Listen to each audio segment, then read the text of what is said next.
ہے تو سب کچھ تمہارا ہے، اللہ تمہارا نہیں تو کچھ بھی تمہارا نہیں ہے۔ فرعون کی باندھی مسلم عورتیں بہت سی موجود ہیں بیان میں، عورتوں کے لیے سنا رہا ہوں، تمہارے لیے بھی سنا رہا ہوں۔ فرعون کی ایک باندھی تھی، مسلمان ہو گئی۔ عورت تو کمزور ہوتی ہے، پھر وہ باندھی ہو تو اور کمزور ہوتی ہے، اور کلمہ چھپتا نہیں ہے۔ اس کا ایمان اس کے دل میں تھا پر وہ نکل ہی پڑا۔ خوشبو کون چھپا سکے، خوشبو کیسے چھپ سکتی ہے؟ اس کے ایمان کا پتہ چل گیا۔ فرعون نے اسے پکڑوایا۔ اس کی 2 بیٹیاں تھیں، ایک دودھ پیتی تھی، ایک انگلی پکڑ کے چلتی تھی۔ اس نے بڑے کڑا میں تیل ڈالا، اس کے نیچے آگ جلائی، تیل کھولنے لگا۔ اس نے دربار سجایا اور اس کے اپنی باندھی کو بلایا، اس کی 2 بیٹیوں کو بلایا۔ یہ مائیں سن رہی ہیں کہ ماں اولاد کے لیے کیا کچھ کر گزرتی ہے، کیا کیا کچھ کر گزرتی ہے۔ مامتا سے تاریخ بھری پڑی ہے، اور اللہ نے بھی جو اپنی محبت کو تشبیہ دی ہے کہ میں اپنے بندوں سے محبت کرتا ہوں، تو باپ کی محبت سے تشبیہ نہیں دی۔ اللہ نے کہا میں ماں سے 70 گنا زیادہ پیار کرتا ہوں۔ اس نے کہا فرعون نے کہا اگر تو موسیٰ کے رب پہ ایمان لائی تو تیری دونوں بیٹیوں کو جلا دوں گا اس تیل کے اندر، اور تجھے بھی جلا دوں گا اس تیل کے اندر۔ ہاں لوگ سمجھتے ہیں موت بہت بڑی سزا ہے۔ ارے جس نے اللہ کو پا لیا اس کے لیے موت تحفہ ہے۔ وہ دنیا کے دکھوں سے نجات پا گیا اور آخرت کی نعمتوں کا حقدار بن گیا۔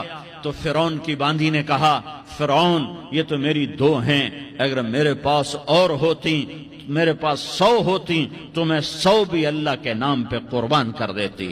فقض ما انت قاض، کر جو تجھے کرنا ہے۔ انہیں بڑی بیٹی کو پکڑا، انہیں کہا اماں ہائے اس ماں سے پوچھو جس کے آگے جلتا ہوا تیل اور اس کی بیٹی کو ڈالا جا رہا ہو، اور وہ اماں کہے، اور اس کا ایک بول ماں کا، ایک بول بیٹی کی جان بچا سکتا ہو۔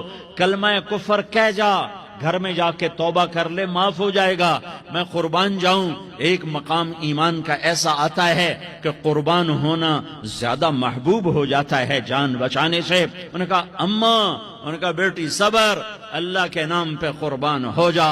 ادھر آ ستمگر، ہنر آزمائیں تو تیر آزما، ہم جگر آزمائیں نہ کر لبوں کو سی، عشق ہے دل لگی نہیں، سینے پہ تیر کھائے جا، آگے قدم بڑھائے جا، یا زبان حال سے کہہ دے کہ ہاں ستائے جا۔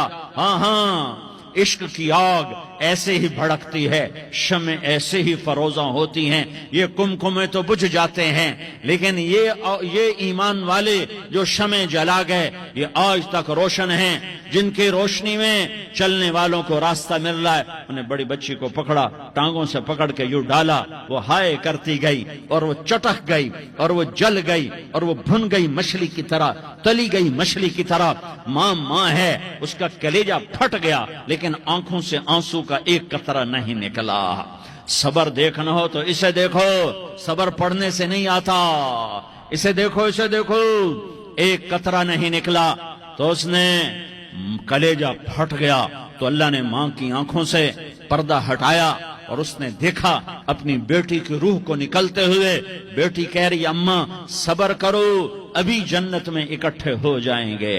پھر انہیں چھوٹی بچی کو پکڑا، دودھ پیتی، جسے پتہ بھی نہیں میرے ساتھ کیا ہونے والا ہے، اس کی تو آہ بھی نہ نکل سکی، اور اسے انہوں نے تیل میں ڈال دیا اور وہ جل کے کوئلہ ہو گئی۔ ماں کی آنکھوں سے پردہ ہٹایا، اللہ نے ماں نے بچی کی روح کو نکلتے دیکھا کہ اماں صبر ابھی اکٹھے ہو جائیں گے۔ پھر جب اس کو پکڑنے لگے تو اس نے کہا فرعون میری ایک خواہش پوری کرو گے؟ کہ جب مجھے بھی جلا دو تو مجھے اور میری بیٹی کی ہڈیاں باہر نہ پھینکنا، ہمیں کٹھے کہیں دفن کر دینا، کٹھے کہیں دبا دینا۔ فرعون نے کہا ہاں تمہاری یہ خواہش پوری کر دی جائے گی۔ ہاں دنیا میں اللہ فرعونوں کو مہلت دیتا چلا آیا، لیکن فرعونوں کو مار کے دکھایا۔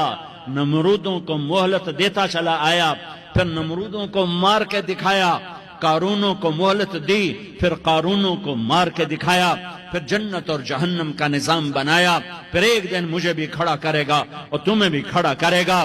پھر ایک طبقہ جنت کا حقدار بنے گا، ایک طبقہ آگ کا حقدار بنے گا۔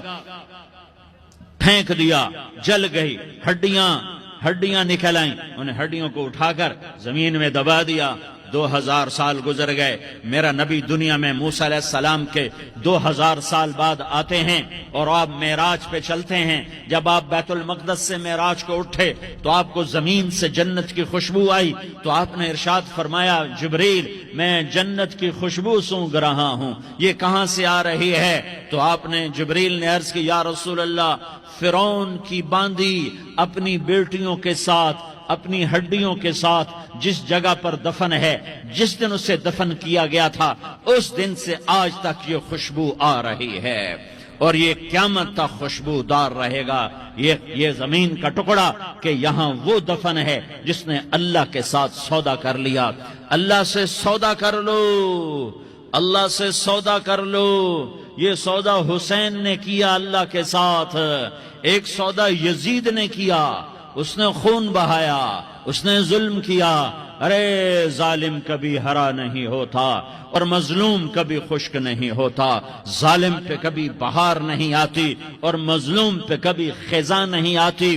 اللہ ظالم کو مہلت ضرور دیتا ہے، لیکن ایک دن ہے جب اللہ جنت کو سجائے گا اور جہنم کو بھڑکائے گا اور ترازو کو لٹکائے گا اور پل صراط کو قائم کرے گا اور اپنے عرش کو لائے گا اور خود فرشتوں کو بلائے گا، پھر طارق جمیل کو قبر سے اٹھائے گا، سردار عزیر کو قبر سے اٹھائے گا، زید عمر بکر کو قبر سے اٹھائے گا، پھر مجھ سے سوال کرے گا میں نے تمہیں دنیا میں عزت دی، مال دیا، بتا آج میرے لیے کیا کر کے لایا ہے؟ بولو آج کیا کر کے لائے ہو؟ یا اللہ کی قیامت سے ٹکر لے جاؤ، یا اللہ کی جہنم کو پانی سے بجھا دو، یا اللہ کی جنت کو آگ لگا دو، یا قبر میں جانے سے انکار کر دو، یا موت سے لڑنے کی طاقت دکھا دو، یا یہ طرز زندگی چھوڑو جس نے ہمیں ہلاک کر دیا، اللہ کے سامنے رسوا کر دیا۔ موت ہے، جنت ہے، جہنم ہے، آخرت ہے، اللہ ہے، رسالت ہے، محمد مصطفیٰ کی ہستی ہے جو تمہارے لیے پس گیا، لٹ گیا، دان توڑوائے، خون ہوا۔ جاؤ چلو میرے ساتھ، میں تمہیں طائف کے پہاڑوں میں لے جاؤں اور میں تمہیں وہاں کھڑ کے سوال کروں، کاش طائف کے پہاڑوں کی زبان ہوتی تو وہ سب سے پہلے تمہیں لان تان کرتا۔ ارے تمہیں شرم نہ آئی کہ تمہارا نبی تمہارے لیے خون ہو گیا؟ اس کے 2 دفعہ آسمان کے فرشتے روئے ہیں، 2 دفعہ آسمان کے فرشتے روئے ہیں۔ ایک 4000 سال پہلے جب ابراہیم بوڑھا باپ 96 سال کی عمر